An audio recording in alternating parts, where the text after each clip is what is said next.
Good morning, YouTube fam. How we doing? All right. Also, some people don't realize I post this on YouTube primarily, and then kind of throw out just little shoot videos on Instagram and Facebook, and I think things even pop up on Twitter.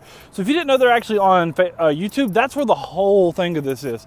So I'd encourage you to check that out if you're interested in the 10, 15, 30, 1-minute clip that you get through however you do it. But there it is. You can just search my name, Andrew Bowman, or just search the topic, which for this one is going to be, I'll tell you in a minute. So, yesterday we looked at divine appointments. We talked about how everything is orchestrated by God, and that's good. That's freeing. It means that everything has a purpose. That means that nothing is wasted. It also, if we're Christ, it means nothing is wrong. An example of this would be, I was in Haiti for a week. This was several years ago. Me and my wife were in Haiti. We weren't even married then. But on our way to do missions in Haiti, we're traveling from one town to another, and our car breaks down, literally in front of a dude's house. So there were like 3 or 4 people living there. And so here we could be thinking, man, we're not getting to do mission today because we're stuck here. And while a couple of guys were fixing our truck, we talked to this family. But that's not the thing. God was just rerouting our mission. God had deliberately said, you're not doing missions there half of the day. You're doing missions for these 4 guys half a day. And so we sat there and we talked and we played and kind of communicated with them. That breakdown was not an accident. That breakdown did not keep me from doing God's purpose, keep me from what I was supposed to be doing. That breakdown, although not fun by any means, was God stepping in, was God being just as much involved in that. Same thing is true. So the first thing we looked at yesterday was divine appointments. Today what we're looking at is eternal souls. We talked about this a lot several weeks ago in our doctrine series when we looked at the Imago Dei, us being made in the image of God. Genesis 1 and 2. One of the things it makes very, very clear is that human beings, you and me, we are made unique and different from the rest of all of the created things.